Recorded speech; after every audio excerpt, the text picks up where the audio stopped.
Welcome to the deep dive. Today, we're tackling a really interesting question.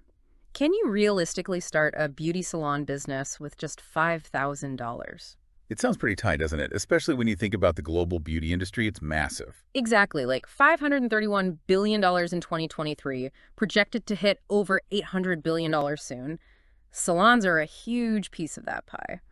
So our goal today is to, cut through the hype and see what's actually possible financially. What do you really need to think about? Right, and we know you want the essential info quickly without getting overwhelmed. So let's just dive right in. Where does that initial $5,000 go? Good question. The info we looked at breaks it down. How does it look? Well, it suggests about $1,000 for your basic equipment. Think chairs, mirrors, maybe some initial tools. Okay, $1,000 for gear. What else? Then $2,000 is earmarked for working capital. That's your buffer, right? Yeah. For supplies, maybe covering slow days at the start. Right, the day-to-day cash flow. Makes sense. And the final $2,000, that's pegged for the initial rent payment and, just setting up the actual shop space, getting it ready. So right off the bat, you're spending that $5,000 pretty strategically. No room for extras there. Not much, no. It forces you to be smart, and location becomes critical with that budget. Where should someone even look? What's the advice there? The idea is to find a spot in a residential area, maybe one with, say, 100 to 200 families nearby, a built-in customer base. Okay, convenience for locals Hmm? and the space itself. Keep it small. We're talking maybe 150 square feet, something manageable. And the rent needs to match that budget, I assume. Absolutely. The target is somewhere between $100 and $200 a month.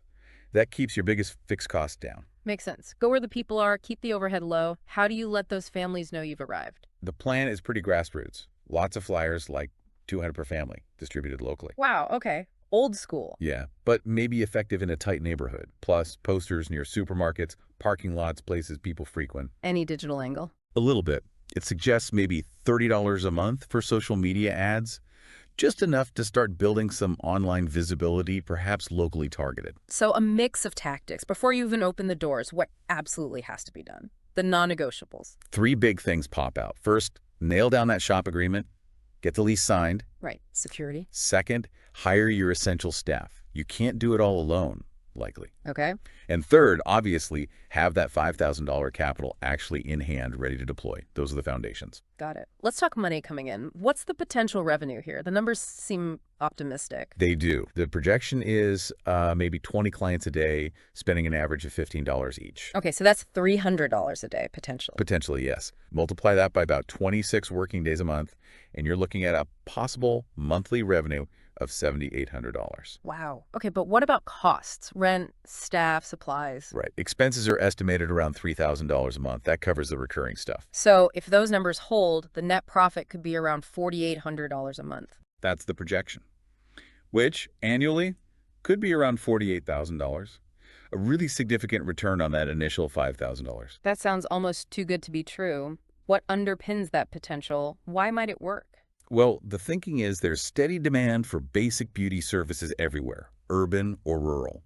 Plus, you get those busy periods, holidays, festivals. True, demand spikes. And being able to source equipment locally helps keep startup costs down. Though, risks exist. Fire is mentioned, so business insurance is a definite must-have. Good point. Always plan for the unexpected. Beyond just haircuts or basic services, how can a small salon like this grow? There are avenues. Bridal services are a big one. Makeup plans for the whole wedding party. Higher ticket packages. Exactly. Also, using social media for before and after photo shoots can really draw people in, and offering in-house makeup for special events. Logical extensions. So boiling it all down, what are the absolute keys to making this kind of lean startup succeed? Customer loyalty is huge. Personalized service keeps people coming back. You have to build relationships. Makes sense. What else? Staying updated. Trends change fast in beauty, so continuous training is vital. You can't get stale. Effective marketing, that mix of local and maybe some smart social media, and underpinning everything, really careful financial management, watching every dollar. Right. Can't afford waste on that budget. And who do you need on the team, realistically, from day one? Well, you'd need a salon manager, who might be the owner initially, then skilled hairstylists, maybe someone great at braiding or specific techniques. Okay. A receptionist is pretty key for bookings and first impressions, someone for cleaning, general help. The essentials. And depending on your service mix, maybe beauticians, makeup artists, nail techs. But early on, People might need to wear multiple hats. Multi-skilled staff are golden. Okay, so wrapping up this deep dive, it really seems like starting a salon on $5,000, while challenging, isn't impossible. There's potential for pretty impressive returns. There is. But, as we've seen, it demands really smart planning. Location, marketing, service, and especially managing the money. Every decision counts. Absolutely. It hinges on execution. Which leaves us with a final thought, doesn't it? Considering all these factors, the budget, the potential profit, the operational needs, what are those less obvious things, the hidden variables maybe, that could truly make or break a small salon like this in the long run? Yeah. What